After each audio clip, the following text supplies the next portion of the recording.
Principal, Monsieur le député de Verchères.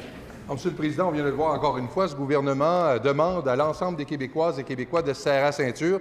Il y a quelques mois, on a demandé au même gouvernement d'être équitable et d'appliquer son régime d'austérité au lieutenant-gouverneur comme il le fait pour l'ensemble des familles québécoises.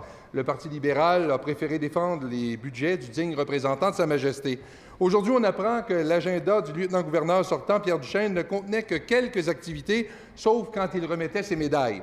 Alors, en janvier, par exemple, une séance de ratification de décret. En mars, gros mois, 3 activités publiques. En août, une visite d'une délégation de la Floride et une autre à la Coupe Rogers. Dans les faits, Monsieur le Président, il ne servait pas à grand-chose. Le lieutenant-gouverneur, Monsieur le Président, dans les faits, c'est un travailleur saisonnier qui nous coûte 749 000 par année, sans aucune utilité pour le monde. Comme on aurait besoin de l'accord de Justin Trudeau puis de l'ensemble des provinces canadiennes pour abolir cette babiole monarchique, Monsieur le Président, on peut-tu au moins, entre-temps, arrêter de payer pour ça? Monsieur le leader du gouvernement. Je suis content qu'il y avait quand même une limite à la question. Je pensais que c'était maintenant la nouvelle motivation pour la séparation. C'était la manière de se débarrasser du lieutenant-gouverneur. Alors, je pense une chance. Ah, c'est vrai. Donc, finalement, on a une nouvelle raison maintenant qui est née. Je sais que du côté du Parti québécois, on en cherche des nouvelles. La séparation étant toujours une solution à un problème qu'on cherche encore. Alors, maintenant, on a trouvé un nouveau problème. Ceci étant, c'est certainement pas une priorité pour nous de demander un amendement constitutionnel à l'égard du lieutenant-gouverneur. Je tiens à souligner ici des échanges que nous avons déjà eus par médias interposés, devrais-je dire quand même.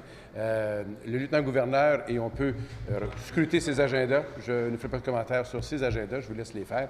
Ceci étant, il arrive des moments où, encadré par des conventions constitutionnelles, il y a un rôle à jouer pour le lieutenant-gouverneur si d'aventure nous devons inventer d'autres mécanismes face à ces éventualités.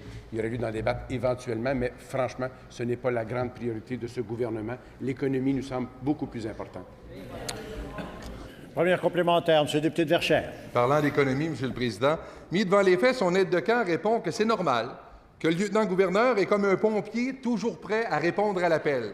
Or, Monsieur le Président, c'est une chose qu'on n'a jamais entendue au Québec, c'est que quand on a un problème urgent, on appelle le lieutenant-gouverneur. Monsieur le Président, les pompiers sauvent des vies. Le lieutenant-gouverneur ne sauve rien, pantoute, certainement pas de l'argent. Alors, est-ce qu'on peut mettre fin à cette farce, Monsieur le Président, et arrêter de payer 750 000 $ pour un pompier royal?